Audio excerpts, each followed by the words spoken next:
Show me your arm. Sir, I'm fine. I didn't ask if you were fine. I said, show me your arm. The silence that followed lasted 3 seconds.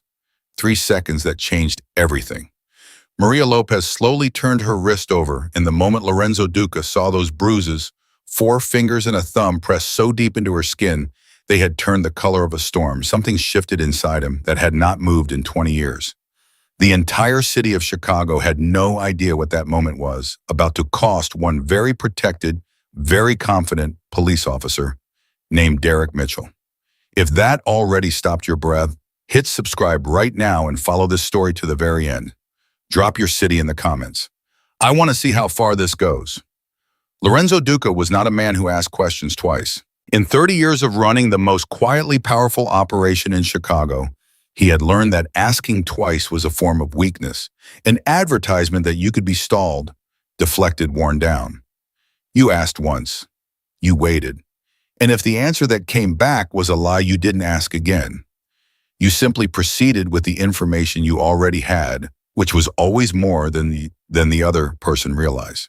So when Maria flinched, when her whole body jerked back from him like he'd pressed a lit match to her skin, just because his hand had passed too close to hers reaching for a coffee cup, Lorenzo did not ask what was wrong.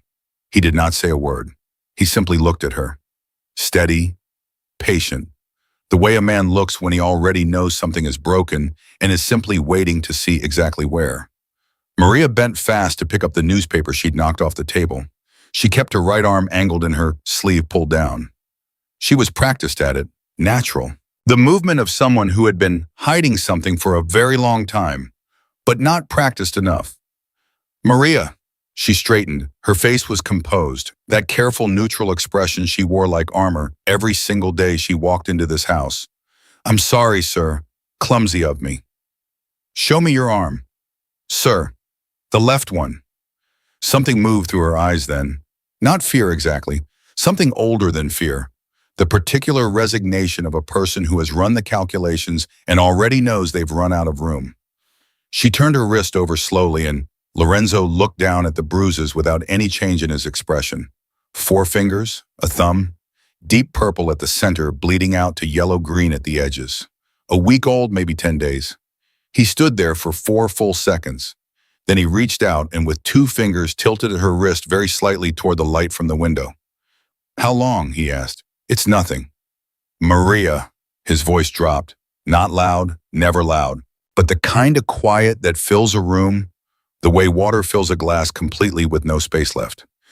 I've had men sit across from me and lie to my face about things that would put them in a federal prison. Men with lawyers and rehearsed stories and years of practice, and I always knew. He released her wrist with the same careful gentleness he'd used to take it. Don't do that to yourself. Her jaw tightened. For a moment, she looked like she might cry, and then something firmer took over, something behind her eyes that said she had decided a long time ago that crying in front of people was a luxury she could not afford. It won't happen again, she said. Lorenzo looked at her for one more beat. Then he picked up his coffee cup, folded his newspaper under his arm, and walked out of the dining room. He said nothing else. He didn't need to. Sal Benedetto had been working for Lorenzo Duca for 19 years. Which meant he had developed a precise internal sensor for the difference between his boss being interested in something and his boss being interested in something. The first category was operational business territory money. The second category was personal. And personal in Lorenzo's world had a way of moving very fast and ending very definitively. So when Lorenzo appeared in the doorway of the back office that afternoon, leaned against the frame with his arms crossed and said, I need you to find out about the new maid. Sal felt that sensor go off immediately. Maria, Sal kept his voice neutral. What kind of find out? Everything. Where she's from, who she's connected to, why someone put their hand around her arm hard enough to leave a mark like that. Sal put down his pen. Boss, I'm not asking for a conversation, Sal. I'm giving you a task. Yeah. Sal picked the pen back up. Okay, I'll have something by tomorrow. Lorenzo nodded once and left. Sal sat very still for a moment, looking at the blank notepad in front of him. 19 years. He had learned to read the temperature of a room when Lorenzo Duca walked into it. And right now, for a woman Lorenzo Duca had spoken to maybe 40 times in 2 weeks, the temperature was already climbing. God help whoever did that to her, Sal thought, and he meant it. Mad. Maria spent the rest of that day waiting for something to happen. That was the thing nobody told you about living in fear. It wasn't the dramatic moments that wore you down.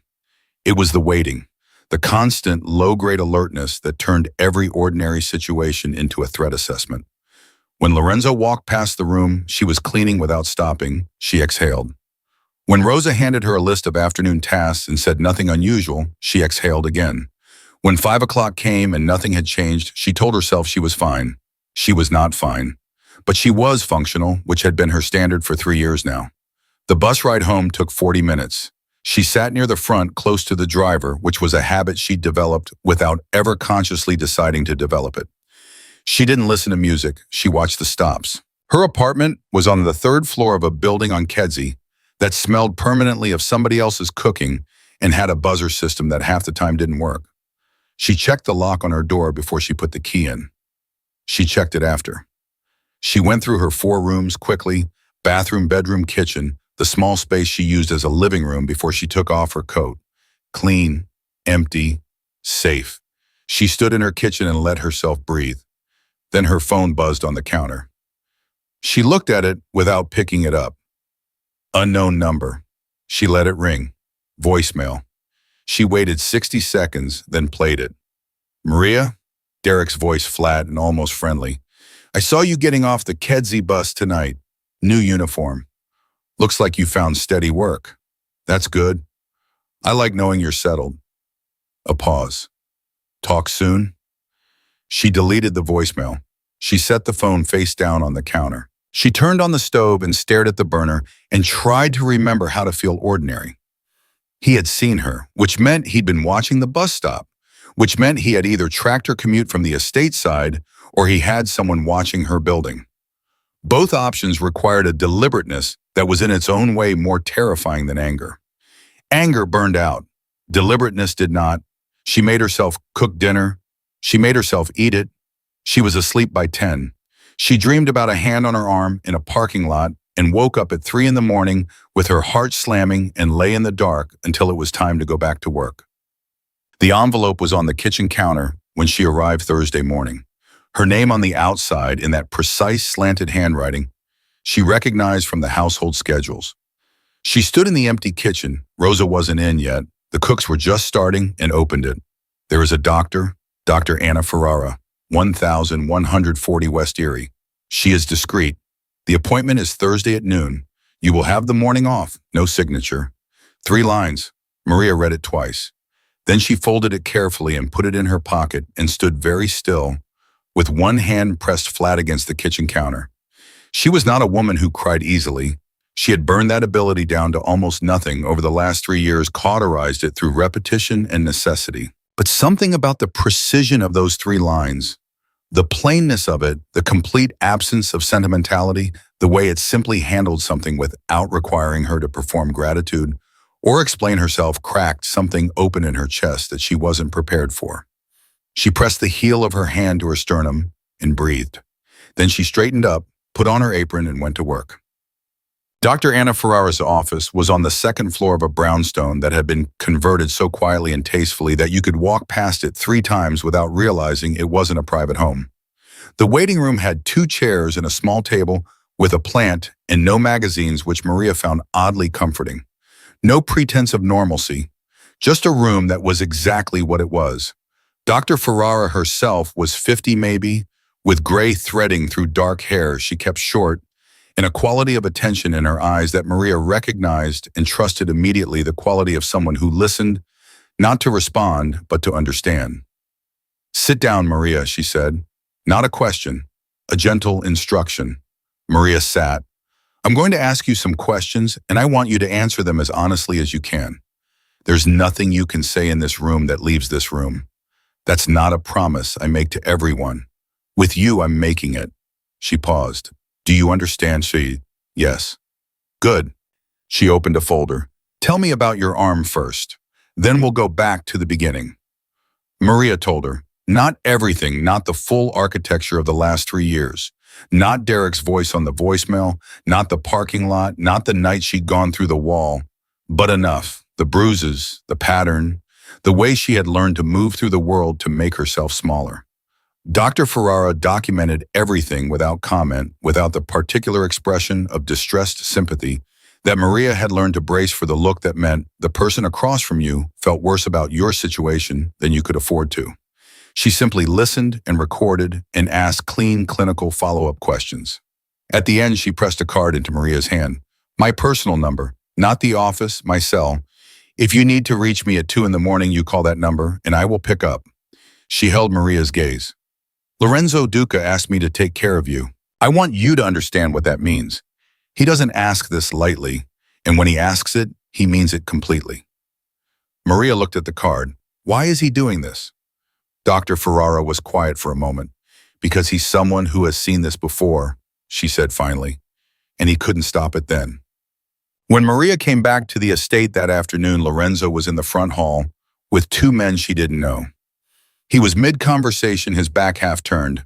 She moved quietly toward the service corridor, the way she always did. Maria, she stopped. He was still looking at the 2 men, still in the middle of whatever he'd been saying, but he had noticed her come in, which meant some part of him had been tracking the door, which meant go through the kitchen, he said. Rosa left you something to eat. Make sure you do. It wasn't a question. It wasn't a discussion. It was the same even certain tone he used for everything, meetings, instructions, decisions, as if her eating lunch was simply a fact that was going to occur the same way the sun was going to set and the house was going to be clean in the morning. She went through the kitchen. Rosa had left a plate covered with foil. Maria sat at the kitchen island and ate every bite. Sal came to Lorenzo's office that evening with the folder. He set it down on the desk and stepped back and didn't say anything, because after 19 years, he understood that Lorenzo needed to read things in silence before he needed to talk about them. Lorenzo opened the folder. Derek Mitchell, age 43, CPD, Area North. 15 years on the force commendation in 2019 for a narcotics bust that had been larger and cleaner than anyone expected. 2 complaints filed against him in 2021, both dismissed before they cleared intake. 1 complaint in 2022 also gone before it hit paper. Current girlfriend number, current address Wicker Park, current bar McCaffrey's on Milwaukee Tuesdays and Fridays reliably, where he was friendly with 4 other officers, and the bartender's name was Pete. A photograph, thick jaw strong, build the relaxed posture of a man who has never once in his adult life been afraid of what was in a room with him. Lorenzo closed the folder. He placed both palms flat on the desk. He's protected, Sal said. Everybody's protected by something, Lorenzo replied, until they're not. If this goes sideways, it won't go sideways. Lorenzo's voice was completely calm. Not the calm of a man suppressing something. The calm of a man who has already completed a calculation and is simply waiting for the physical world to catch up. Find me everything he owes, financial, favors, history. If a man like this has survived 3 complaints disappearing, he's done it with help. And help always comes with a price. He looked up, trying to find the price. Sal nodded. He picked up the folder. He was at the door when Lorenzo spoke again.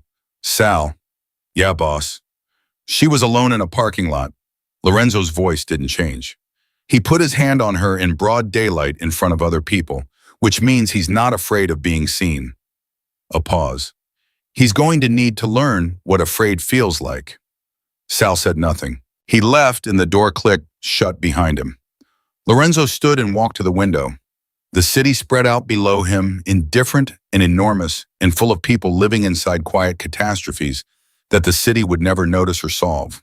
He had a sister named Elena.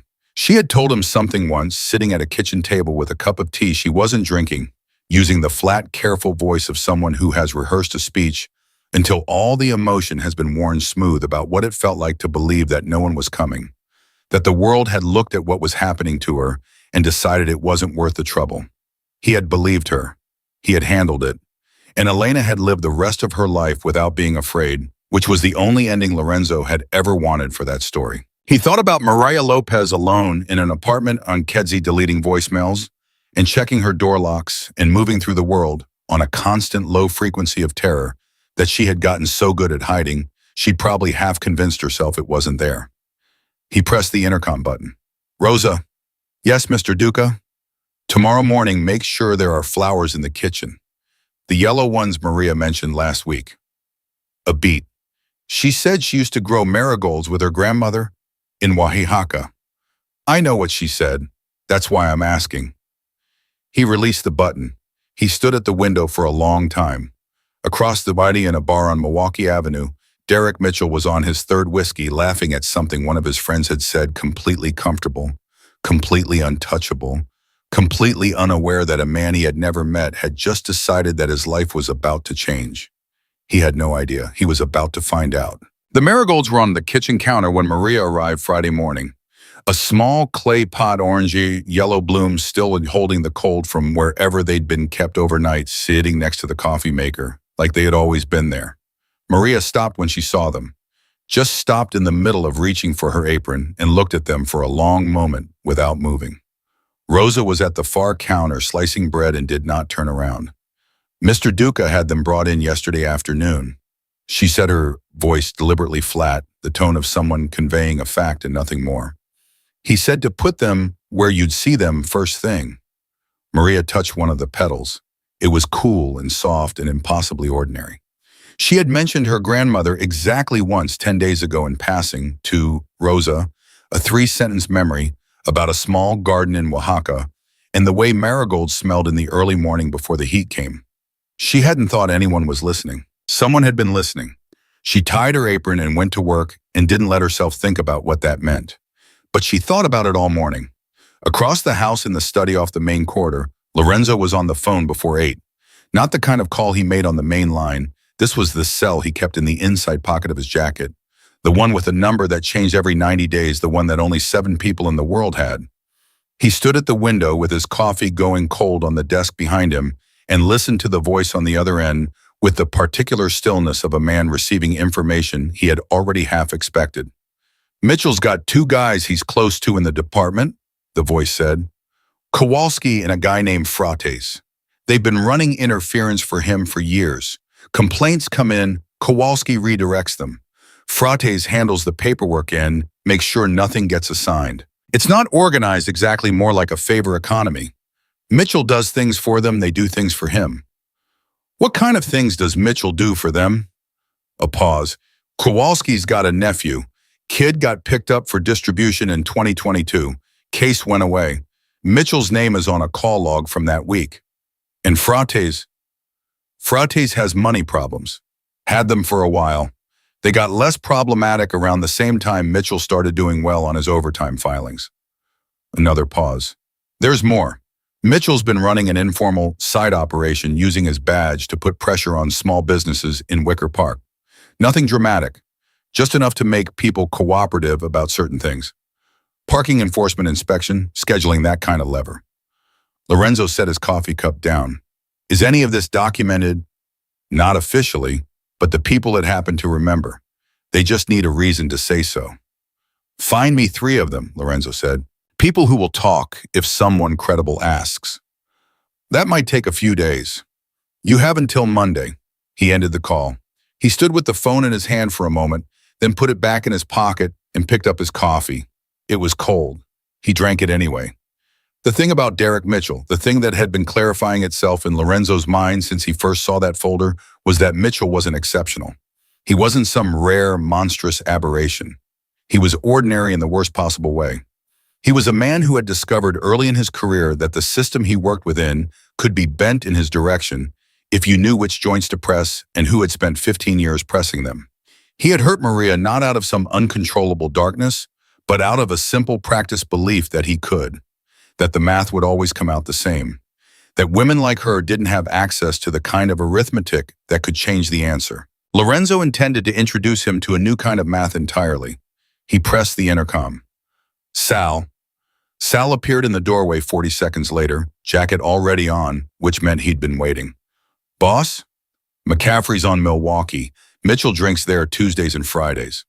Yeah. Today's Friday. Sal's expression didn't change. You want someone there? I want you there. I don't want Mitchell touched. I don't want him spoken to. I want you to sit at the bar, drink something appropriate, and watch how he moves through a room where he feels safe. Lorenzo looked at him steadily. A man is different when he thinks no one important is watching. I want to know what that looks like for him. Sal nodded slowly. And then you come back and tell me.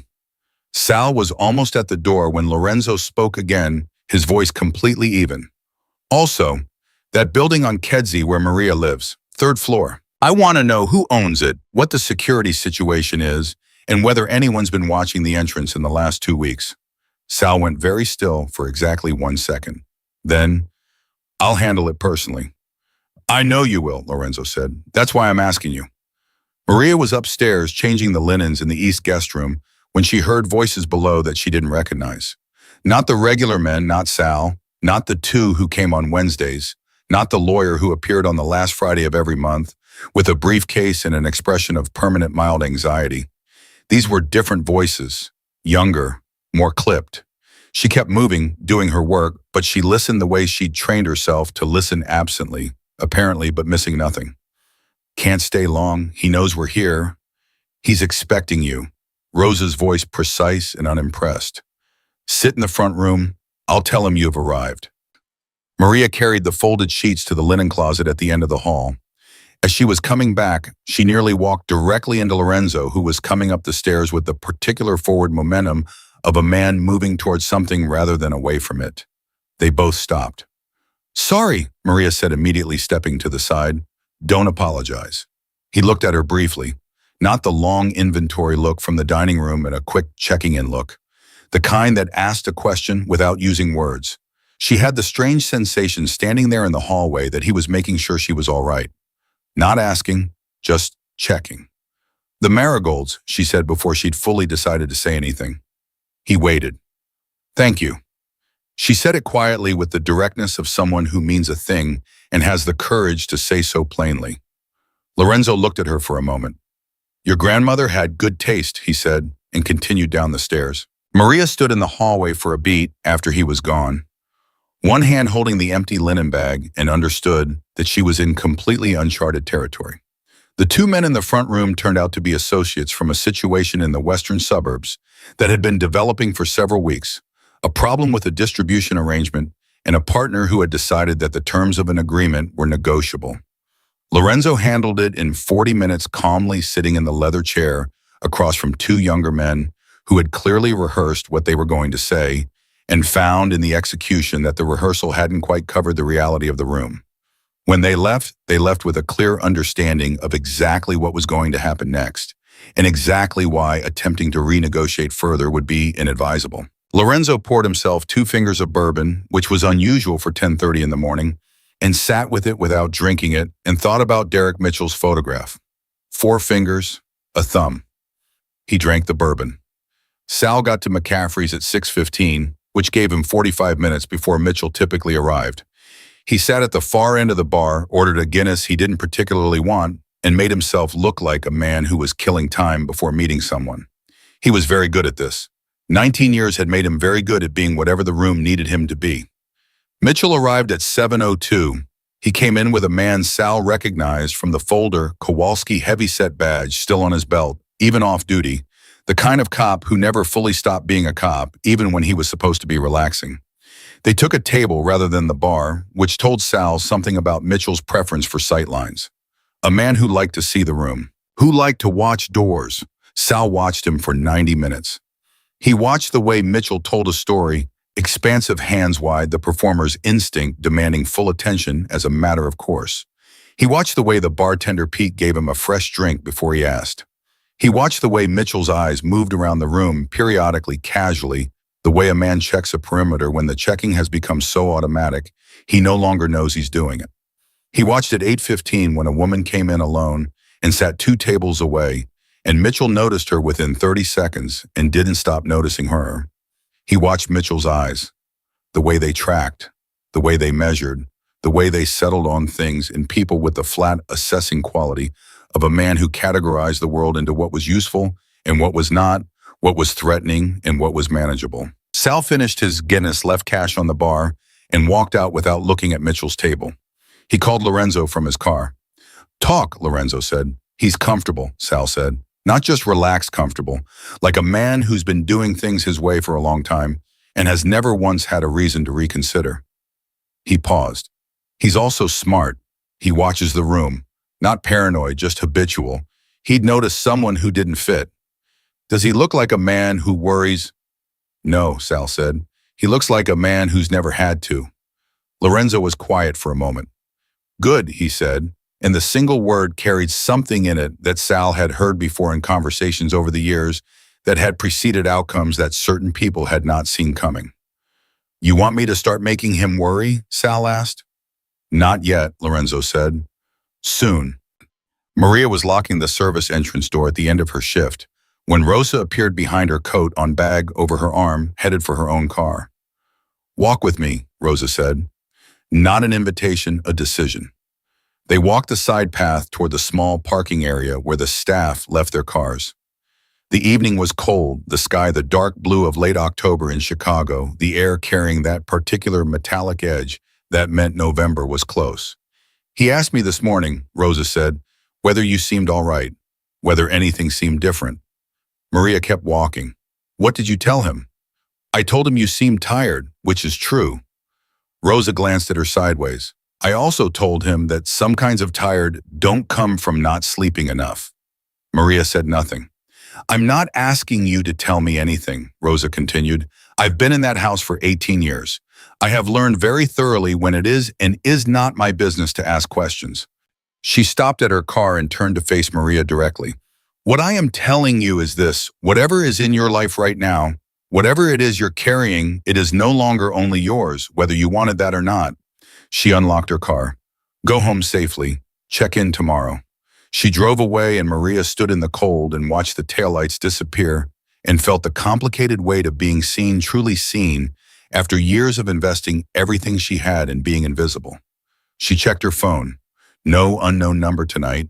No voicemail. Nothing. The absence of it should have been a relief. Instead, it felt like the deep breath before something loud. She was right. Derek Mitchell called at 11:17 that night, and this time she didn't let it go to voicemail. She picked up because she had decided somewhere between the bus and her front door that she was done performing normalcy. She was done pretending she wasn't afraid. Not for his benefit, he had never cared about her fear except as proof of his own power. But for hers, she was tired of swallowing it. Derek, she said, a pause on his end surprise quickly masked. Well, there you go. Wasn't sure you'd pick up. What do you want? I told you before, I don't want anything complicated. I just want to know you're doing all right. That's it. That's everything I want. The friendly voice. The reasonable voice, the voice that had for 2 years made her question whether the thing she knew to be real was real. I'm doing all right, she said. Good. That job treating you well? Nice neighborhood up there, Lincoln Park area. Heard the house you're working in is something else. The cold moved through her fast and clean as the way cold does when it has gone past discomfort and into something else. He knew which neighborhood. He knew the approximate location of the estate. How long had he been tracking her commute? How many mornings had he been in a car somewhere on her route watching? Don't call this number again, Maria said. She hung up. She sat on the edge of her bed with her phone in both hands and breathed for 10 seconds. Then she unlocked her phone and found Dr. Ferrara's card, which she had propped against the base of the lamp on her nightstand, and typed a text to the personal number. I need to tell someone something, Can we talk tomorrow? The response came back in 4 minutes. Yes, call me at 9. I'll be available. Maria set the phone down. She looked at the marigold she had brought home from the estate, just one stem, which Rosa had told her quietly to take sitting in a glass of water on the windowsill. She thought about a man who had looked at 4 bruises on her arm and said without any sentiment, without any performance, I said, show me your arm. Not, are you okay? Not, who did this? That's terrible. Not the language of concern that always eventually folded under the pressure of inconvenience and moved on. Just show me. And then without asking for her gratitude, without making her feel small, without turning her damage into something he was doing her a favor by noticing he had proceeded to handle it. Quietly, efficiently, with the same steady economy he applied to everything else in his world. Maria Lopez had spent 3 years learning that the world didn't move on behalf of women like her. She was in the process of revising that understanding. She lay down, and this time she slept until morning. What she did not know, could not have known, was that while she slept, Sal Benedetto was sitting in a car on Kedzie with a coffee going cold in the cup holder, watching the entrance to her building from 40 yards back, running the license plates of every vehicle that slowed down, and reporting back every 30 minutes to a phone that was answered on the first ring every single time. And what neither of them knew yet, not Maria, not Sal, not Rosa, was that Derek Mitchell was not merely watching Maria. He was moving. He had made 2 calls that week that Sal's contact would not discover until Saturday morning. One to a city inspector with an outstanding debt. One to a man named Garza who was not a cop and had never been a cab and did the kind of work that cops with debt sometimes needed done. Mitchell had given Garza a photograph. He had given him an address. He had said very clearly in the casual tone of a man ordering lunch, "I don't want her scared. I want her reminded." Garza had said he understood. He was at that moment on the same block as Maria's building. Sal saw him first.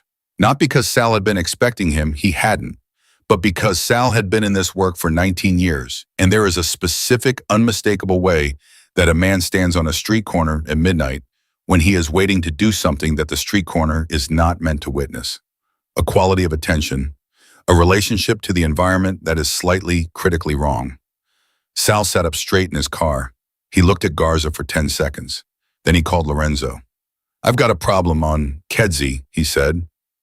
Lorenzo's voice came back immediately, fully awake, completely focused. "Tell me." "There's a man on the corner who is not out for a walk." A 2-second silence. "Is he going up?" "Not yet. He's waiting for something. Maybe waiting to see if a light goes off." "Her light?" "Third floor front. It's still on." Lorenzo's voice when it came was the flattest and most absolutely certain Sal had ever heard it. "Move him." "How hard?" "Hard enough that he remembers the conversation. Not hard enough that it requires paperwork." "And if he's Mitchell's?" "Then Mitchell gets a message," Lorenzo said. "Tonight. For free." Sal ended the call. He got out of his car. He straightened his jacket. He walked toward the corner with his hands loose at his sides and his face carrying the expression of a man who has had a very long day and has run entirely out of patience. Garza looked up when Sal was 15 feet away. He saw Sal's face.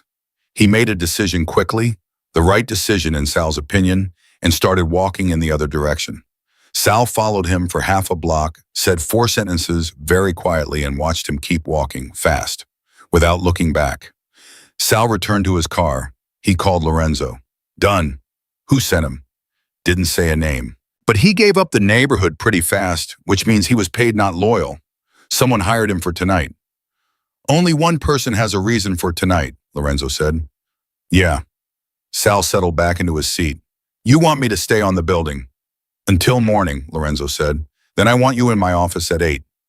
A pause, the precise, deliberate pause of a man timing his words. Derek Mitchell just made his first real mistake. "What's that?" Lorenzo's voice was very quiet. "He brought his problem to my street." Sal's 8 o'clock report was 12 minutes long. Lorenzo listened to all of it without interrupting, which was how Sal knew it was serious. On ordinary mornings, Lorenzo asked questions. This morning he sat behind his desk with both hands flat on the surface and let Sal talk, and the stillness of him was the particular stillness of a man who was not processing information but confirming it, who already knew the shape of what he was hearing and was simply waiting for the details to fill it in. When Sal finished, Lorenzo said, "Garza, does he have a record?" 2 priors, assault 2018, dismissed, trespassing 2020, plea deal. He does small work for people who can't use their own hands. Sal paused. He's nobody. Mitchell used him because he's cheap and disposable, which means Mitchell didn't think last night required anything serious. Lorenzo looked up. He sent a message, not a solution. He wanted her frightened, not hurt. Not yet, Sal said. Not yet. Lorenzo agreed, which means we have a window. He stood. I want 3 things done today. First, I want Maria's building. Find out who owns it, what the lease situation is, and whether there's anything on that property that could be used as leverage by someone with a badge. Second, I want the 3 business owners your contact mentioned, the ones Mitchell pressured in Wicker Park. I want their names, and I want to know if any of them ever tried to file a complaint. And the third, Lorenzo picked up his jacket from the back of his chair. I want a conversation with Father Mendez. Sal blinked. The priest? He placed Maria with us. He knows her history, and a man who's been in a neighborhood for 30 years knows things that don't show up in folders. Lorenzo's voice was even. Set it up for this afternoon. Somewhere neutral, not the church. Sal wrote it down. He was almost at the door when a thought visibly crossed his face, the kind of thought a man in his position weighs carefully before saying out loud. Boss, if Mitchell finds out you're moving on him, a cop connected with friends in the department, he will find out, Lorenzo said simply. That's the point. Sal left. Lorenzo stood alone in his office for a moment, then walked down the hall to the kitchen. Maria was there refilling the sugar bowl, her back to the door. She had her sleeves down as always, her hair pulled back, moving through the ordinary choreography of her morning with that focused, careful efficiency that he had come to recognize as her primary mode of self-protection. Stay busy, stay useful, stay small. As long as she was doing something necessary, she was justified in being in a space. As long as she was justified, she was safe. He understood that logic. He had watched it operate from the outside before, and it always made him tired in a deep, specific way. Maria, he said. She turned, composed as always. Mr. Duca, I was just... Sit down. She sat on the kitchen stool. He sat across from her at the island, which was unusual enough that she noticed it. Lorenzo Duca did not typically sit in his own kitchen. He poured himself coffee, poured a second cup without asking, and set it in front of her. Someone was outside your building last night, he said. The color left her face.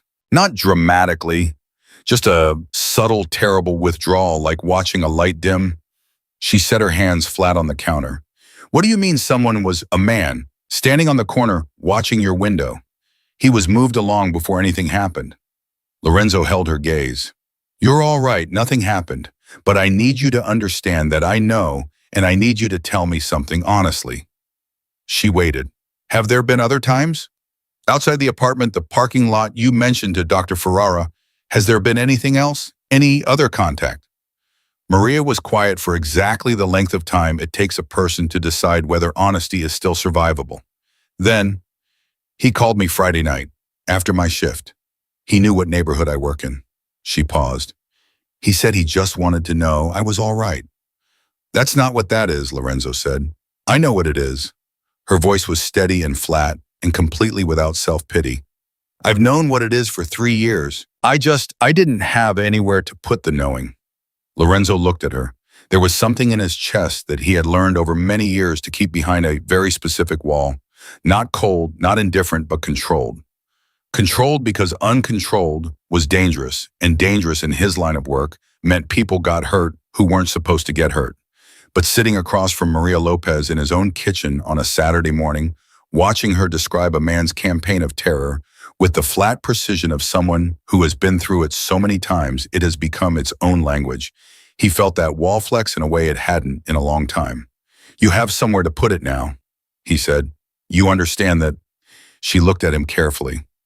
Mr. Duca. Lorenzo. A beat, she processed that. I don't want to be a problem for you. You're not a problem, he said. He is, and I deal with problems. He stood, picked up his coffee. Don't go anywhere alone this week. If you need to be somewhere after your shift, tell Rosa, and someone will drive you. Don't argue with me about this. Maria opened her mouth, closed it. Then, I don't know how to do that. I don't know how to let someone. I know, Lorenzo said quietly. You'll learn. He walked out and Maria sat with her untouched coffee and the marigolds and the terrifying, unfamiliar sensation of someone having just told her plainly and without conditions that she was worth protecting. She cried for 3 minutes silently with her back to the door. Then she wiped her face, picked up the coffee, and went back to work. Father Mendez was a small man in his late 60s with the kind of face that had absorbed a great deal of human suffering and come out the other side, not hardened, but deepened, more present, not less. He had been at St. Catherine's for 26 years. He had buried people Lorenzo knew. He had also on 2 occasions that neither man ever discussed provided names that had helped Lorenzo resolve situations involving people who were hurting members of his parish. They had a relationship built on the shared understanding that the world contained genuine evil and that good people sometimes had to make compromises in how they addressed it. They met at a coffee shop on Armitage. Lorenzo arrived first, which was his habit.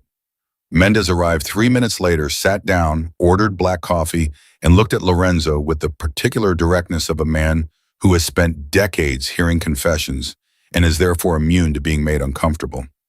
Maria Lopez, Lorenzo said. Mendez nodded slowly. I was hoping you'd look after her. Tell me what you know about the man. Mendez wrapped both hands around his coffee cup. He was quiet for a moment, not hesitating. Lorenzo understood. Organizing. Derek Mitchell came to the parish twice. The first time about a year ago, asking questions about Maria, saying he was worried about her, that she'd left without telling him, and he was concerned. Mendez's voice was careful and precise. I told him I hadn't seen her, which was true at the time. The second time, 4 months ago, same story, more insistent. Mendez looked at Lorenzo directly. He had a badge on his belt, very deliberately visible. The conversation was framed as concern, but the subtext was cooperative. People find things easier. That was the message. Lorenzo's jaw tightened. Did he threaten you? He didn't need to. He's been doing this long enough to know that the threat doesn't have to be spoken to be received. Mendez paused. I called in a favor to get Maria placed with you, partly because she needed work and your household was safe. Mostly because I wanted her somewhere that a man with a badge would think very carefully before following. He's already found the neighborhood, Lorenzo said. Mendez's hands tightened slightly around his cup. He absorbed that. Then, how bad is it? He sent someone to her building Friday night. Amateur, a message, not an action, but he's escalating because she's not responding the way she used to. Lorenzo looked at him. She used to run. She stopped running. He doesn't know what to do with that yet, and men like him get dangerous when their tools stop working. Mendez was quiet for a long moment. She's a strong woman, stronger than she knows.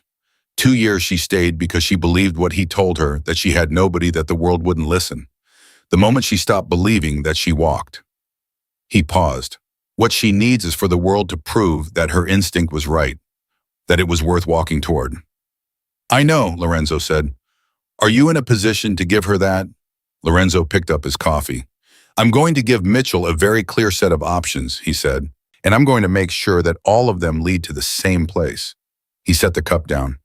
Father the business owners in Wicker Park, the ones Mitchell pressured. Do you know any of them, Mama? Mendez looked at him carefully. There's a woman, Carmen Ruiz. She runs a laundry on North Avenue. Mitchell came to her 3 years ago about a health inspection that was conveniently scheduled. She paid what he was suggesting. She's been angry about it since. He paused. She goes to a different parish now, but I know her. Would she talk to someone? If she believes something would actually come of it, yeah. Mendez held Lorenzo's gaze. Would something actually come of it? Yes, Lorenzo said. Something very definite. Mendez reached into his coat pocket and wrote a number on a napkin. Carmen's daughter is Rosa Ruiz. She answers the phone at the laundry. He slid the napkin across. Tell her Father Mendez sent you. Lorenzo folded the napkin and put it in his jacket. They sat for a moment, that in the particular comfortable silence of two men who understand each other without requiring further discussion. Take care of her, Mendez said finally. It was not a request. I intend to, Lorenzo replied. He was back at the estate by 2. He found Sal waiting in the office with the look of a man who has been carrying information for several hours and is relieved to be able to put it down. The building on Kedzie, Sal said, owned by a management company, Lakeview Properties LLC. 3 owners. One of them is a city alderman. Lorenzo sat down. Which alderman? Reyes, 14th Ward. And Reyes knows Mitchell. They went through the academy the same year. Same class photo. Sal set a paper on the desk. Maria's lease has a clause in it that allows for inspection with 24-hour notice. Building code stuff, standard language. Except it's been used twice in the last 3 months on her floor. Both times nothing was found, nothing was cited. He was using the inspections to confirm she was still there, Lorenzo Pondo said, and to let her know he could walk through that door whenever he wanted. Lorenzo looked at the paper on his desk. He thought about Maria sitting on a kitchen stool describing voicemails with the flat, exhausted precision of someone who has been living inside a controlled emergency for so long that it has become indistinguishable from normal life. He thought about Mendez saying she used to run. She stopped running. He thought about Elena. All right, he said, here's what we're going to do. He leaned forward. Mitchell has three vulnerabilities. Kowalski and Frates, who can be separated from him if the right questions get asked through the right channels. The business owners who are angry and have been waiting for a reason to speak. And Reyes, who is a city official with a documented connection to someone conducting a campaign of harassment against a private citizen. He paused. None of these are criminal proceedings. We're not building a case for a courtroom. We're building pressure from three directions simultaneously. Sal nodded slowly. Pressure until he has to make a choice. Until his only comfortable option is to walk away and not look back. Lorenzo's voice was measured. I don't want Mitchell in a cell. Cells can be managed by men with connections. I want him stripped of every lever he thinks he has. I want him standing in a room where nothing works the way it used to, and he can feel it. He paused. And I want him to know exactly why. Sal absorbed this. The Reyes angle that goes through council channels. You've got Damien at the zoning board. Set up a call for Monday. Don't tell him the full picture. Just tell him I have an interest in a Lakeview property situation and that Reyes's name has come up in an uncomfortable context. Damien's going to want something in return. Tell him the favor I'm carrying from the Clark Street situation in 2021. We're square after this. Sal wrote it down. And Carmen Ruiz. I'll handle her myself Tuesday morning. Lorenzo stood. One more thing. Maria needs to move. Sal looked up. She know that. Not yet. I need to find the right way to say it. Lorenzo paused. There's the apartment above the garage on the north property. It's been empty since Marco left. Have it cleaned and stocked by Wednesday. Don't make it feel like a charity arrangement. Make it feel like a practical one. How? Tell her it's closer to work. Tell her the commute is inefficient. Tell her Rosa suggested it for scheduling reasons. He met Sal's eyes. Give her a reason that isn't pity. She won't accept pity, but she'll accept practical. Sal almost smiled. You've been paying attention. I pay attention to everything, Lorenzo said. He found Maria at 4 o'clock, finishing the west hallway. She was on her hands and knees working on a baseboard that was already clean, which told him she was processing something and had found in the physical work the closest thing to peace she had available. He recognized that too. Maria, she looked up, got to her feet quickly, too quickly, the old reflex. Don't do that, he said quietly. She stilled. Do what? Jump like you've done something wrong every time someone says your name. She held his gaze for a moment. Something shifted in her expression, not offense, but recognition. The look of someone who has just heard a truth about themselves that they already knew, but had never heard spoken out loud. It's a habit. I know it is. He leaned against the wall, casual, no urgency. How long have you been taking the bus? She blinked at the change of subject. Since I started here. 40 minutes each way. There's an apartment above the garage on the north property. Empty. Rosa's been saying for 3 months the scheduling would be more efficient if staff were on premises. He kept his tone practical and administrative. It makes sense. Maria looked at him carefully. The way she processed things, not slowly but thoroughly examining each angle, had become something he noticed and respected. Mr. Duca. Lorenzo. She stopped. Tried again. Lorenzo. The name sat differently in her mouth and she knew it, and so did he. Is this because of last night? It's because 40 minutes each way is inefficient and Rosa is right about the scheduling, he said. She looked at him for a long 3 seconds. Then you're a very bad liar. Something shifted in his expression, not quite a smile, but the architecture of one. The controlled, almost expression of a man who has spent 30 years presenting a neutral face to the world, and in this specific moment is not entirely successful. The apartment is better than where you are, he said. It locks from the inside. The building has cameras. Nobody gets onto this property without my knowing. He paused. And you would be here. The word here hung in the air between them, carrying more weight than its single syllable justified. I'll think about it, Maria said. Think fast, Lorenzo said. Rosa wants an answer by Wednesday. He left her in the hallway. She stood with her cleaning cloth in one hand and stared at the wall and understood with complete and sudden clarity that the life she had been managing, the careful, invisible, shrinking life she had constructed around survival, was in the process of becoming something else entirely. She didn't know yet whether to be terrified or relieved. She realized both. What she did not know, because no one had told her yet, and the morning's developments had not reached her, was that while she stood in that hallway making quiet decisions about her own life, Derek Mitchell was sitting in his car outside a coffee shop on Armitage, engine off, watching a priest and a man he didn't yet recognize finish a conversation, shake hands and part ways. Mitchell watched the man in the charcoal jacket walk to a black car and get in. He watched the priest go the other direction. He picked up his phone and ran the plate on the black car with the automatic efficiency of 15 years of doing it. The result came back and he stared at it for a very long time. Then he called Kowalski. "I need you to find out everything you can," Mitchell said, his voice carrying for the first time in this entire story a quality it had never carried before. A quality Maria Lopez would have recognized immediately because she had been trying to produce it in him for 3 years through every legal, reasonable, desperate channel available to her. He sounded just slightly like a man who was starting to be afraid.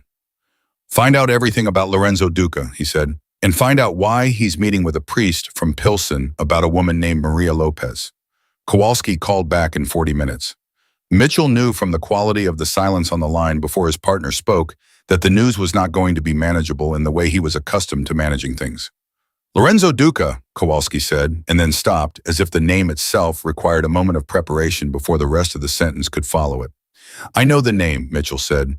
"Tell me something I don't know." "Then you know that what you don't know about him is the point. That's how he operates. You don't find a file on Lorenzo Duca because there isn't one, not a real one. There are mentions, task force reports from 2009, a federal inquiry in 2014 that went nowhere, a wiretap authorization in 2017 that got pulled before it produced anything useful." Kowalski's voice was careful in a way Mitchell had never heard it be careful before. "The people who've tried to build cases against him, 2 of them retired early. One of them transferred to a field office in Arizona. Nobody talks about why." "He's connected," Mitchell said flatly. "I know he's connected." "What's his exposure? What is he actually—" "Derek." Kowalski almost never used his first name. "I need you to hear me. This is not a city councilman with a parking problem. This is not a small business owner who files complaints. I am telling you as clearly as I know how to say it that the man you are describing is someone that the people in this department who know things, the people above our pay grade, who know exactly how the city actually runs, do not touch, by choice, deliberately, because the math doesn't work out in anyone's favor." The silence that followed was very long. "He's meeting with a priest about my girl," Mitchell said. His voice had changed, not softer, tighter. The voice of a man recalibrating, which was more dangerous than the voice of a man who had already decided. "Then the question you need to ask yourself," Kowalski said, "is how she got there. How a woman you've been managing for 3 years ended up inside the orbit of someone like that." Another pause. "And whether walking away from this situation entirely might be the smartest thing you've ever done." Mitchell ended the call. He sat in his car on Armitage and looked at nothing for a long time. His jaw worked. His hands on the steering wheel were still not relaxed, still, but the white-knuckle stillness of a man holding something in place through force. He was not, Mitchell told himself, afraid of Lorenzo Duca. He was a police officer. He had a badge, a union, a department behind him, 15 years of built relationships. He had Kowalski and Frates. He had Reyes, who owed him 3 separate favors and would not want any of them to come to light. He had leverage carefully cultivated, specifically designed for exactly this kind of situation. What he had never had, what he was not accustomed to accounting for, was an opponent who didn't care about any of that, who existed in a different architecture of power entirely, where badges and unions and department relationships were not the relevant currency. He started the car. He told himself he was going home to think. That was what he told himself. What he actually did was drive to Wicker Park and park outside Carmen Ruiz's laundry on North Avenue and sit there for 20 minutes watching customers come and go before he drove away without going in. He didn't know why he'd gone. He didn't examine it. But the fact that his instinct under pressure had been to check his levers, to inventory his threats, to make sure the people he'd pressured were still pressured, said something very specific about the kind of man Derek Mitchell was when he was afraid. Lorenzo was in his office Tuesday morning at 9 when Sal brought Carmen Ruiz in. She was 51 years old, a compact woman with silver-streaked hair and the posture of someone who had worked physically hard for most of her life and whose body reflected it, straight, strong, unapologetic. She sat in the chair across from Lorenzo's desk and looked around the office, once taking stock, then settled her gaze on him with a directness that he respected immediately. "Father Mendez says you're someone who gets things done," she said. "No preamble, no small talk." "I try to be," Lorenzo said. "The father also says you're not exactly conventional in how you do it. Also accurate." Carmen folded her hands in her lap.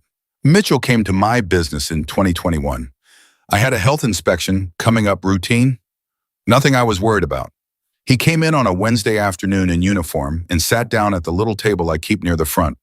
For customers waiting on their laundry, and he drank a cup of coffee and made him, and told me very pleasantly that he knew the inspector who was coming Friday, and that inspectors sometimes found things and sometimes didn't, depending on a lot of variables." She paused. "He said $1,200 tended to improve the variables considerably." "You paid him." "I paid him. I had 5 employees and a lease and a commercial dryer that needed replacing. I could not afford to be shut down for 2 weeks while I contested a citation." Her voice was flat and factual and furious in the specific way of someone who has been angry about something for 4 years and has learned to carry it without letting it leak. "I paid him and he left and the inspection was fine and I never filed a report because he also mentioned very pleasantly that his friend at the 7th District was handling resident complaint intake that month." "Kowalski," Lorenzo said. Carmen's eyes sharpened. "You know more than Father Mendez told you." "I've been doing my homework." Lorenzo looked at her steadily. "Mrs. Ruiz, I need you to be willing to give a formal account of what you just told me to a specific person. Not the police, someone else. Someone who is going to use your account as part of a larger picture that will make it very difficult for Mitchell to continue operating the way he has been." Carmen studied him. "What does this larger picture lead to?" "It leads to Derek Mitchell losing the ability to threaten anyone in this city again." She was quiet for a moment. "The woman he's been after. Maria Lopez. Father Mendez mentioned her. She works for me. She's been under his shadow for 3 years. She walked away from him, and he's been tightening the rope ever since." Lorenzo paused. "She deserves to walk free. So do you." Carmen's jaw set. Something in her face moved, a decision being made. "Who is this person I'd be talking to about them?" "A journalist," Lorenzo said. "Her name is Patricia Whale. She's been covering police misconduct in Cook County for 11 years. She's careful, she's credible, and she is already aware that Mitchell's name appears in a pattern she's been documenting." He paused. "She just needs people who will speak. People with specific accounts, dates, amounts, details. Is she protected? Can Mitchell come at her?" "Patricia Whale has been doing this for 11 years in this city," Lorenzo said. "She knows exactly how to structure a story so that it cannot be traced back to its sources until it's already in print, and it's too late for anyone to do anything except respond to it." Carmen looked at him for a long moment. "You've already talked to her." "Yesterday afternoon." Another silence. Then Carmen reached into her purse, took out her phone, opened her calendar, and said, "I'm available Thursday morning, before 10. Lorenzo almost smiled. "I'll tell Patricia to expect you." Sal drove Carmen out, and Lorenzo sat alone in his office for 3 minutes. Then he pressed the intercom. "Rosa, send Maria in when she has a moment." Rosa's voice came back with a 3-second pause that communicated in Rosa's particular language a great deal. "Of course." Maria appeared in the doorway 4 minutes later. She had flour on her apron. She'd been helping in the kitchen, which she did sometimes when the regular work was done, because staying still was still harder for her than staying busy. She pulled the apron off as she came in, folded it over her arm, and stood in front of his desk with the composed attentiveness she brought to every direct interaction with him. "You wanted to see me." "Sit down." She sat. He turned his chair slightly to face her directly, which she registered it was a different posture than the administrative conversations. more deliberate. I need to tell you some things, he said, and I need you to listen without deciding in advance how you're going to respond. Can you do that? I can try, she said, which was honest in a way he appreciated. Mitchell had someone outside your building Friday night. I told you that. What I didn't tell you is that he ran my plate on Saturday morning. He knows who I am, which means this situation has changed. It's no longer just between him and you. He held her gaze. He's been doing research. He knows I have resources he can't match in the conventional ways, which makes him unpredictable. Maria's hands folded in her lap tightened slightly. What does unpredictable mean for him? It means a man who's been operating on certainty suddenly can't see the ground clearly. And men like Mitchell, when they can't see the ground, sometimes do things they wouldn't do if they were calm. He paused. I'm not telling you this to frighten you. Then why are you telling me? Because you deserve to know what's happening in your own situation. Because you are not a person who needs to be managed or protected from information. Because he stopped, said the next part more carefully. Because I think 3 years of people making decisions around you without telling you the truth has done enough damage. Maria looked at him for a long, steady moment. Her throat moved. Okay, she said quietly. Tell me. He told her. Not everything, not the full architecture of the Reyes connection, or the specific conversation with Patricia Whale, but the shape of it. Mitchell's investigation of him, the three-direction pressure campaign, Carmen Ruiz, the journalist, the plan that was now in motion in what it was designed to achieve. She listened without interrupting. Her face went through several things, surprise, then recognition, then a complicated expression that was relief and grief folded together, the expression of someone who has held a weight alone for so long that the offer of help feels almost physically disorienting. When he finished, she was quiet for a moment. Then, you built all of this in a week. Less. For me. He looked at her evenly. Yes. Why? The word came out smaller than she intended, with more in it than she'd meant to show. She heard it herself and didn't try to take it back. Lorenzo was quiet for a moment, not uncomfortable considering. The way he answered questions that deserved a real answer rather than a convenient one. I had a sister, he said finally. Elena. She was in a situation like yours a long time ago. I found out too late. I handled it, but some things you can't get back. He paused. When I saw your arm, I saw her, and I decided I wasn't going to be late again. The kitchen was very quiet. Maria looked down at her hands for a moment. Then she looked back up at him and said, she was lucky to have you.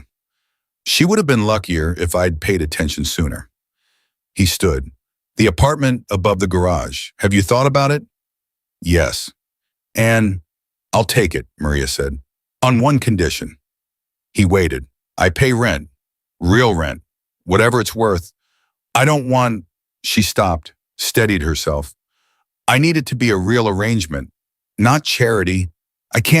I need to be standing on my own feet, or none of the rest of it means anything. Lorenzo looked at her for a moment. There was that thing in his expression again, the almost expression, the architecture of something that wasn't quite a smile but was close to it. $800 a month, he said. First of the month, Rosa handles the accounts. That's below market, and we both know it. It's also what it's worth to me to have reliable staff on premises, he said with the absolute straightness of a man delivering a line he has prepared and intends to commit to fully. Take it or commute. Maria pressed her lips together, looked at him. Fine, she said. Good, Wednesday. He picked up his phone, signaling the conversation was over. And Maria stay inside of the property this evening. All evening. She stood, folded her apron more tightly over her arm. She was at the door when she stopped and turned back. Lorenzo, he looked up. Thank you. Plain, direct, no performance in it. Go finish the kitchen, he said. She left. He looked at the door for a moment after it closed. Then he picked up his phone and called Patricia Whale. She answered on the second ring with the alert, slightly impatient tone of a journalist who has trained herself to be available. Whale, it's Lorenzo. I have a second source. Carmen Ruiz. She'll see you Thursday before 10. He paused. There's also a third situation I want to walk you through. Reyes, Lakeview Properties, the lease inspection pattern. He let that sit for a moment. Patricia's silence had a particular quality, the silence of someone assembling something. How direct is the Reyes-Mitchell connection? Same academy class, documented relationship. The property management, LLC, has Reyes's name on the ownership record, and the building in question is the current address of the woman Mitchell has been targeting. Lorenzo. Patricia's voice was level but different now. This is not a misconduct piece. This is a feature. I know. If I run this all of it, he doesn't just lose the leverage. He loses everything. That's the idea, Lorenzo said. Patricia was quiet for exactly 4 seconds. I need one more thing. I need someone on record. Not anonymous. Someone who will put their name on a statement, even a limited one. She paused. It doesn't have to be Maria. It can be circumstantial, a doctor's observation, a neighbor, anything with a name attached. Lorenzo thought about Dr. Ferrara. He thought about what she had said when he asked me to take care of someone. He means it.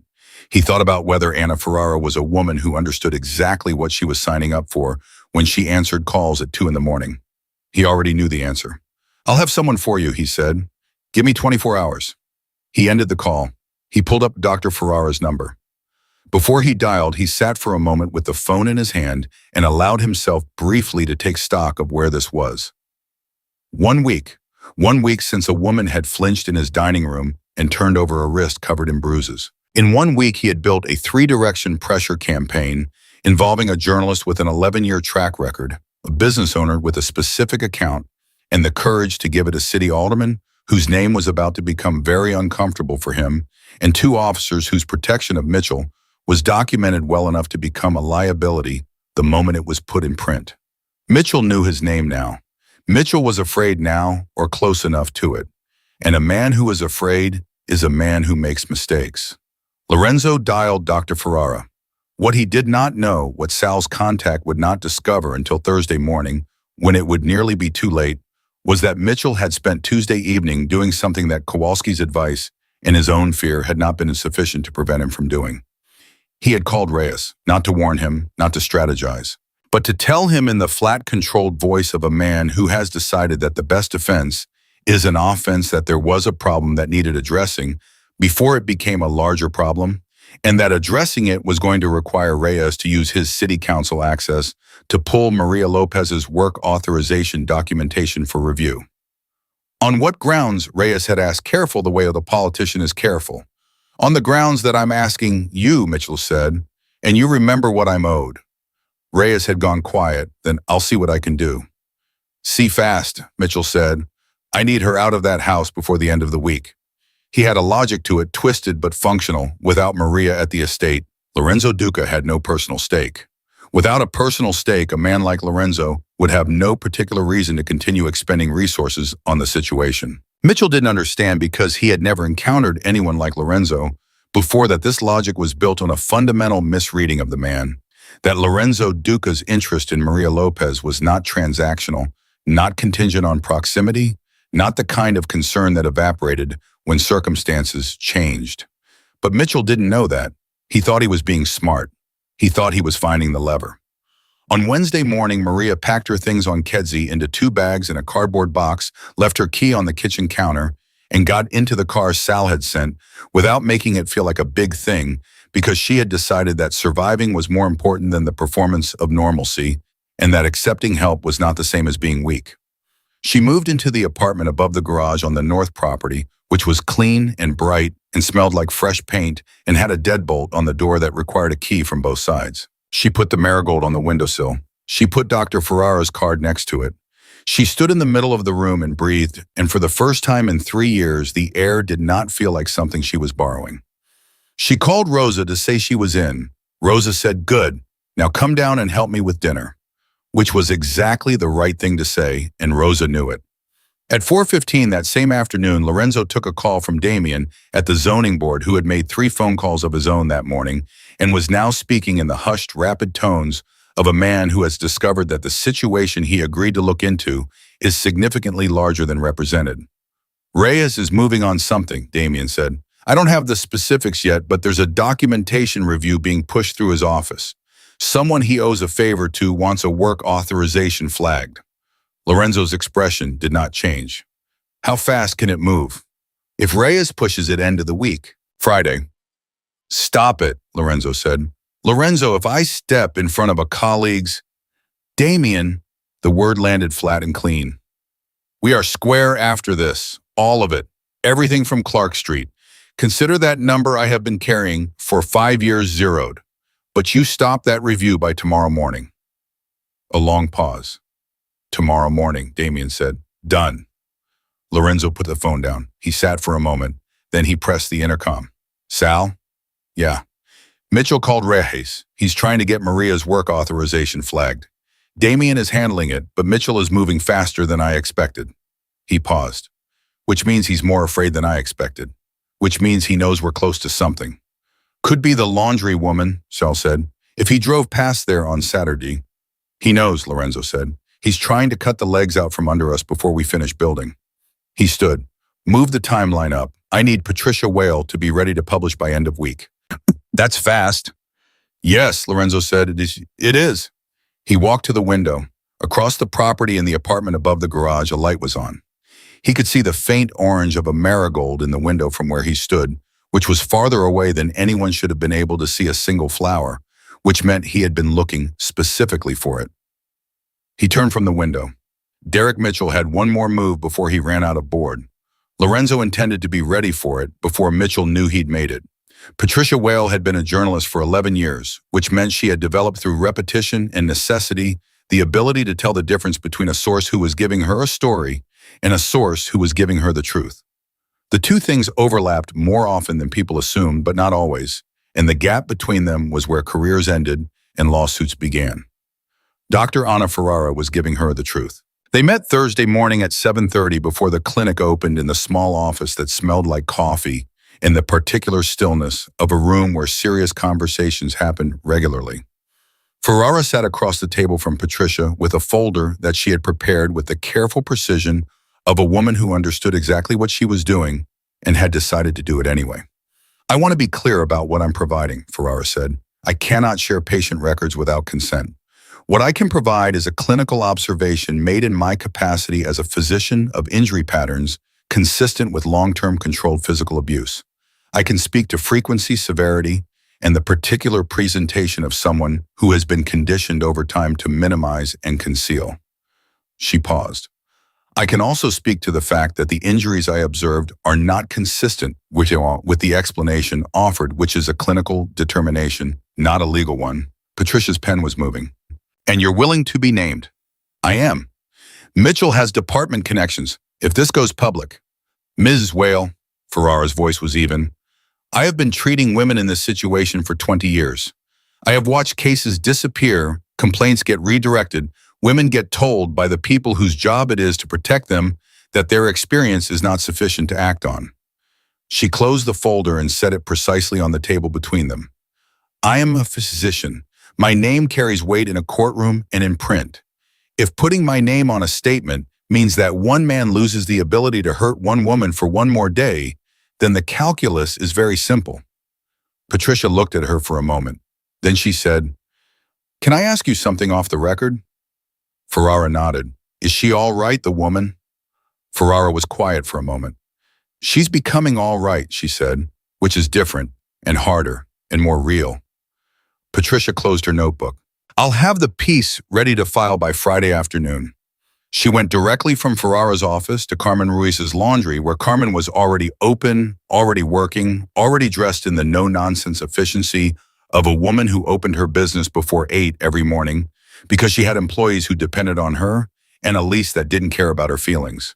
She told Patricia exactly what she had told Lorenzo, dates him out the table where Mitchell had sat the cup of coffee she'd made him, the pleasant voice he'd used while making clear that pleasantness was conditional. When Carmen finished, she folded her hands on the counter and looked at Patricia with the steady banked fury of 4 years of swallowed anger. Will this actually do something? Or will it be like the times people write things and then nothing changes, and the person who wrote it gets a call from someone's lawyer? It will do something, Patricia said. How do you know? Because I'm not the only pressure on him, Patricia said, and because the other pressure is considerably less polite than journalism. Carmen looked at her for a long moment. Then she went back to sorting laundry, which was her way of saying, get it done. What neither woman knew yet was that Derek Mitchell had spent Thursday morning doing something that Kowalski had explicitly told him not to do. He had gone to the estate, not inside, he wasn't that far gone. But he had driven past the property on Sheffield twice slowly, which was surveillance behavior so obvious that the man Sal had positioned at the service entrance camera noted the plate on the first pass and called Sal before the second one was complete. Sal called Lorenzo. "He's circling," Sal said. Lorenzo was in the middle of a call with Damien that he ended immediately. "How close, Arbores? Public street. Both passes were slow. He's not doing anything he can be cited for, but he wanted to be seen." "That's the point." Sal paused. "He's sending a message." "What's the message?" "That he knows where she is." Lorenzo was quiet for 2 seconds. "Then where is Maria right now?" "Kitchen. Rosa's with her." "Keep her inside. Don't tell her yet. I don't want her frightened before I have something concrete to give her alongside it." He paused. "And Sal Mitchell just made a decision that tells me everything I need to know about where his head is." "What's that?" "He came here," Lorenzo said, "which means Kowalski told him to walk away, and he couldn't do it, which means he's not operating from strategy anymore. He's operating from ego." A pause. "A man running on ego doesn't think 3 moves ahead. He reacts. You want to give him something to react to." "I want Patricia's piece filed by tomorrow morning," Lorenzo said. "Call her, tell her the timeline has moved up. Tell her tonight, not Friday afternoon, and she'll push back on the rush. Tell her Mitchell drove past the estate this morning," Lorenzo said. "She'll understand what that means for the sourcing."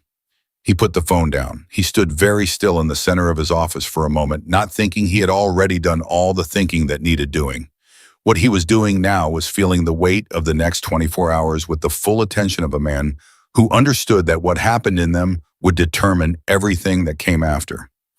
He had managed situations like this before, had applied pressure at precise points, had watched structures collapse in the specific directions he intended. But those situations had been operational, business. This was something different, and he was clear-eyed enough to know it, even if he would never have named it out loud. He pressed the intercom. "Rosa, I need Maria in the office in 10 minutes. "She's in the middle of..." 10 minutes, Rosa." She came in 9. She had her apron off, which meant Rosa had told her it was that kind of conversation. She sat across from him with her hands in her lap and her face composed, and he noticed as he noticed everything that the composition was less effortful than it had been 2 weeks ago. She was still guarded, but she was sitting in the chair differently, less like someone who expected the chair to be pulled out from under her. "Mitchell drove past the property this morning," Lorenzo said, "twice." He watched her face. The color shifted, not dramatically, not the full withdrawal he'd seen before. Something smaller. Her jaw tightened and released. Her hands pressed together once in her lap and then separated. "He knows I'm here," she said. "He knows you're somewhere on or near the property. He doesn't know the specific situation." Lorenzo kept his voice level, factual, no inflection that would direct her toward any particular emotion. "Patricia Whale is filing her piece tonight instead of tomorrow. It will be levied by morning." Maria looked at him. "What does that mean?" "Practically, what happens when it goes live?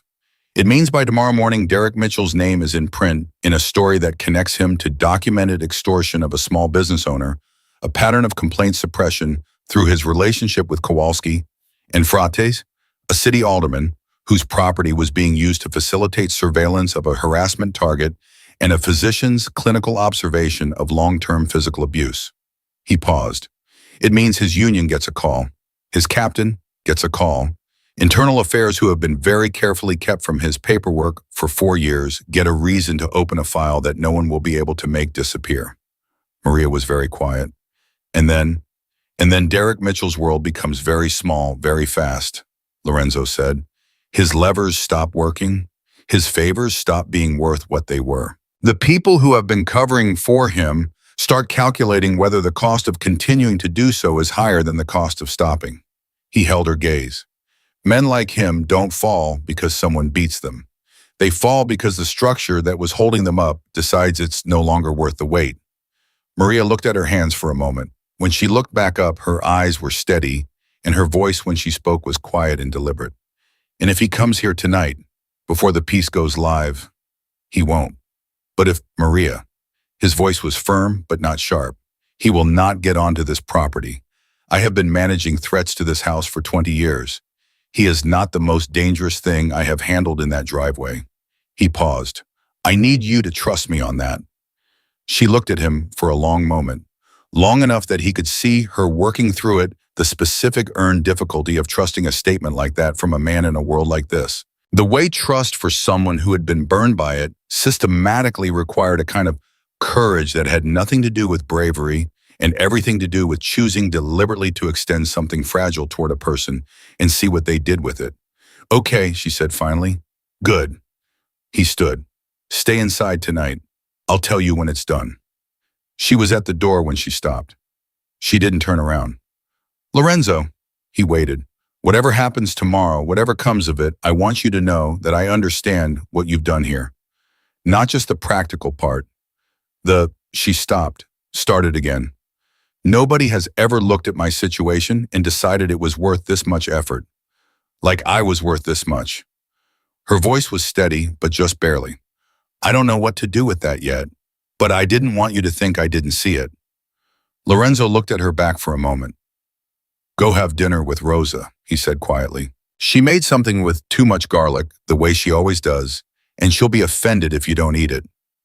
Maria made a sound that was almost a laugh. She left. Lorenzo stood alone in his office and let himself feel for exactly 30 seconds the full weight of what he had said to her and what she had said back before he folded it away and picked up his phone and called Sal. Tonight, he said, full cover at Tramham. I want 2 people on the perimeter, 1 on the garage approach, and I want the camera feeds running to your phone and mine. No gaps. You think he'll actually move? I think a man who drove past this property twice today is a man who is running out of patience faster than he is running out of bad ideas, Lorenzo said. I think by tonight he'll know the piece is coming. And I think when he finds out, his first instinct will be to try to stop it the only way left to him. Which is taking away Patricia's primary subject, Lorenzo said. Maria. The silence on Sal's end was brief and absolute. We won't let that happen. No, Lorenzo said. We won't. Patricia filed at 11:17 that night. Lorenzo knew the exact minute because she sent him a single text done, which was all either of them needed. He was sitting in the front study jacket off a glass of bourbon on the table that he hadn't touched, reading the same page of a book 3 times without retaining a word. He put the book down when the text came. Done. He sat for a moment with the phone in his hand. Then he put it in his pocket, walked to the window, and looked out at the property. The garage apartment was dark. Maria had her lights off, which meant she was either asleep or close to it, which was the right thing. The perimeter was quiet. Sal's car was at the service entrance engine off the small blue light of a phone screen visible through the windshield. At 12:40, Sal called. Silver SUV has been passed twice, slowing down at the service entrance both times. Sal's voice was completely flat and professional. Third pass, he's going to stop. Let him stop, Lorenzo said. Boss, let him stop. Don't move until I'm there. He was already walking. 2 minutes. He went out through the side door, not the service entrance around the north side, quiet, no lights. The property was large enough that he could move from the house to the service gate without being visible from the street. Sal saw him coming and got out of his car and met him at the gate without a word. The silver SUV was parked on the street, engine running. It sat there for 40 seconds, long enough that both men understood this was no longer reconnaissance. This was something that had moved past planning and into the specific, desperate momentum of a man who had stopped thinking and started acting. The driver's door opened. Derek Mitchell got out of his car on a residential street at 1 in the morning, which told Lorenzo everything he needed to know about the state of Derek Mitchell's judgment. He walked toward the service gate with the deliberate stride of a man armored in authority, one hand near his hip where the off-duty piece was holstered, and he was 10 feet from the gate when he stopped because Sal was on the other side of it, and Sal had a quality of physical stillness that communicated without any words or gestures that the 10 feet between them was not going to be crossed. Mitchell's eyes moved past Sal, found Lorenzo. The 2 men looked at each other through the iron gate for a long moment. It was the first time they had stood in the same space, and the reality of it was slightly different from what each of them had constructed in their heads. Mitchell was bigger than his photograph suggested, Broad through the shoulders, the physical confidence of a man who had used his size as a tool for 15 years. Lorenzo was not as large, but he stood in a way that took up space differently, and his face carried the particular calm of someone for whom this moment, dramatic as it was simply the next item in a sequence he had been managing all week. "Mr. Duca," Mitchell said. He said it like he was practicing it, like he had decided on the name and the tone during the drive over and was executing the decision. "Officer Mitchell." Lorenzo's voice was completely even. "You're on private property." "I'm on a public street." "You're in front of a private gate at 1 a.m, which is a choice that tells me a great deal about your evening." Lorenzo looked at him steadily. "What do you want?" Mitchell's jaw worked. He had prepared something. Lorenzo could see it in the way his mouth started to form words, and then stopped, as if the speech he'd rehearsed required a different version of this conversation to work in. He had expected fear, maybe, or anger. Not this, not a man standing on the other side of a gate like he had all the time in the world and had been expecting the visit. "I want to talk about Maria Lopez," Mitchell said. "Then you should have called her lawyer," Lorenzo said. "If you don't know who that is, I can give you the number. She has one now as of this week." Mitchell's eyes flickered. That was new information. He hadn't known about the lawyer. "She doesn't need a lawyer," he said. "She needs to understand." "Stop." Lorenzo's voice didn't rise. It did not need to rise. "I'm going to tell you something, and I want you to understand that I am telling you this once at this gate at this hour as a courtesy, not because I owe you a courtesy, because I have decided to give you one." He paused. "Patricia Whale filed her piece at 11:17 tonight. By 7 tomorrow morning, it will be live on the Tribune's digital platform and in the print queue. Your name, Carmen Ruiz's account, Dr. Ferrara's clinical observation, the Lakeview Properties connection to Alderman Reyes, and a documented pattern of complaint suppression involving officers Kowalski and Frates." He held Mitchell's gaze. "By 8 tomorrow morning, your captain will have read it. Internal Affairs will have it by 9. Your union rep will call you before 10, and that call will not be the supportive conversation you are accustomed to having with him." Mitchell went very still, the physical stillness of a man who has just taken a hit and is deciding in real time whether to go down or stay standing. "You can't prove," he started. "We already did," Lorenzo said simply. "That's what tonight means. It's already done." He let that land. "You drove past this property twice this morning and twice tonight, which I have on camera and which constitutes harassment of a resident of this property and will be submitted to Patricia's editor as an addendum to the piece that is already filed." He paused. "You have one option left, Officer Mitchell.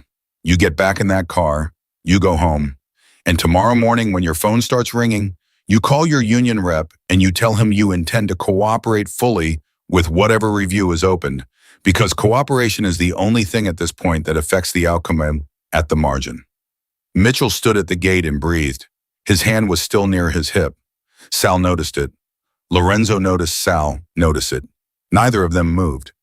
"She's nobody," Mitchell said, and the words came out rough and strange, like they'd been sitting in his chest for so long they'd gotten damaged on the way out. She has nobody. She had nobody before this. You did this. You came into this and made it complicated. Before you, it was..." "Before me," Lorenzo said quietly, "there was a woman with bruises on her arm and no one willing to look at them." He paused. "I looked."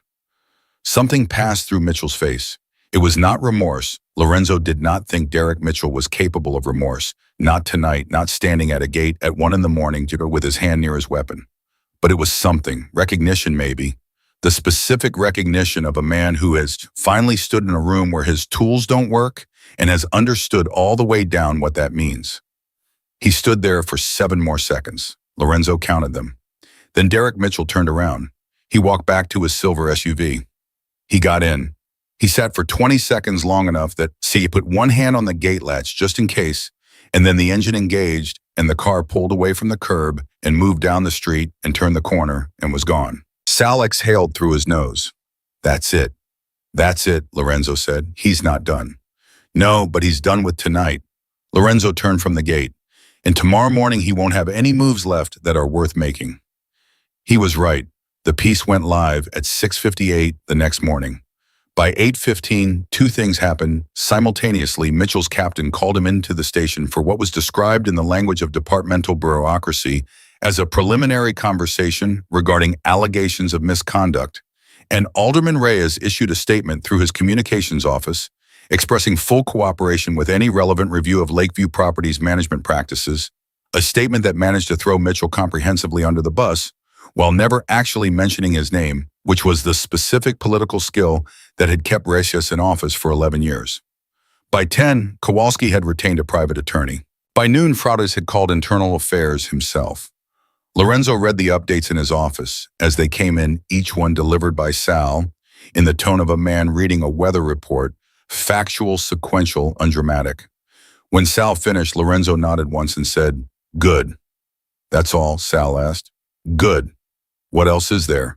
Lorenzo picked up his pen. "He's done. The structure collapsed. That was the plan."